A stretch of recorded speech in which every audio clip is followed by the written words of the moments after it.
Meunière হেসেলে সবাইকে স্বাগত। আজ আমার হেসেলে আছে কাঁকড়ার রেজালা। শেষ পর্যন্ত আমার সমস্ত টিপসগুলো মেনে চলো, ঠিক এই রকমই খেতে হবে।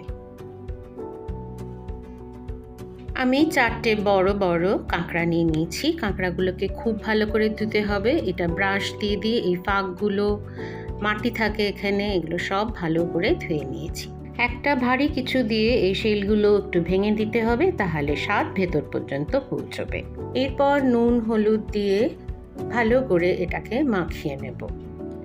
হাত দিয়ে মাখাতে যদি অসুবিধা হয় তাহলে থালাটা ধরে এইভাবে ঝাঁকিয়ে ঝাঁকিয়েও মাখাতে পারো। রান্না হবে সর্ষের তেলে। 7 চামচ মতন সর্ষের তেল প্রথমেই নিয়ে নিলাম। এবার কাঁকড়াগুলো ছাড়বো। পিঠের দিকটা আগে তেলে পড়বে, তারপরে মাংসের দিকটা, মানে যে দিকটা ভাঙা আছে, কারণ ওখানে ঘি থাকে, ডিম থাকে, সেইগুলো তাহলে আগেই জমে যাবে, গলে যাবে না। দু পিঠ বেশ ভালো করে লাল লাল করে ভেজে নিলাম। এবার দাঁড়াগুলো ঠিক একইভাবে লাল লাল করে ভেজে তুলে রাখবো। এবার চলো আয়োজন করি মশলার। নিয়েছি বড় 2টো পেঁয়াজ, 18 থেকে 20টা রসুন, আর বেশ কিছুটা কাঁচা লঙ্কা, আর 1 মুঠ কাজু। এবার ফোড়ন নিয়েছি দারচিনি, লবঙ্গ, এই দুটোকে আধা থেতো করে নেব। তেলের উপর ফোড়ন দেব শুকনো লঙ্কা আর গোলমরিচ। এবার সব কটা জিনিসের আলাদা আলাদা পেস্ট করে নিলাম।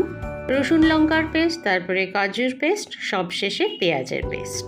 আর নেব উঁচু উঁচু 2 টেবিল স্পুন দই। ওই ভাজা তেলের ওপরেই দিয়ে দিলাম 2 চামচ গাওয়া ঘি। ফোড়নে দিলাম শুকনো লঙ্কা, আধ থেতো করা মশলার হাফটা, গোলমরিচটাও আধা থেতো করে নিয়েছিলাম। এবার গরম মশলার গন্ধ বেরোনোর পরেই দিয়ে দিলাম রসুন কাঁচা লঙ্কার পেস্টটা। এটা দিয়েও একটু নাড়তে থাকবো। রসুন কাঁচা লঙ্কার গন্ধটা বেরোলে দিয়ে দিলাম পেঁয়াজের পেস্টটা। পেঁয়াজ দিয়ে ভালো করেই কষাতে হবে যতক্ষণ না ওর গন্ধটা চলে যায়। দিলাম 1/2 চামচ কাশ্মীরি লাল, রংটা আসবে খুব ভালো। কাঁচা পেঁয়াজের গন্ধটা চলে যেতেই দিয়ে দিলাম কাজু পেস্ট। কাজু পেস্টটা দিলাম যখন, তার আগে কিন্তু আমি ফ্লেম একদম লো করে নিয়েছিলাম। এই সময় দিলাম অল্প একটু চিনি। এই সময় চিনিটা দিলে রংটা আরও ভালো আসে। এইভাবে তেল ছাড়া পর্যন্ত নাড়লাম চাড়লাম, তেল ছেড়ে গেছে। এবার দিয়ে দিচ্ছি দইটা ফেটিয়ে। এই রান্নায় কাঁচা লঙ্কার ঝালটাই সবচেয়ে বেশি ভালো লাগে, তাই রসুন যখন বাটবে কাঁচা লঙ্কাটা পরিমাণ মতন দিয়ে দেবে। আর কাশ্মীরি লালের সঙ্গে একটু তিখা লালও দিতে পারো, কোনো অসুবিধা নেই। 1 গ্লাস জল দিলাম। এবার এটা গ্রেভিটাকে ফুটতে দেব। ফুটে উঠেছে, এবার দিয়ে দিলাম সবগুলো ভাজা কাঁকড়া। কাঁকড়াটাও সিদ্ধ হতে হবে। 5-6 মিনিট আমি ঢিমে আছে এটাকে ফুটতে দেব। স্বাদ মতন নুন দিয়ে দিলাম। টকবকিয়ে ফুটে উঠেছে। এই সময় দিয়ে দেব সেই বাকি থেতো করা গরম মশলাটা।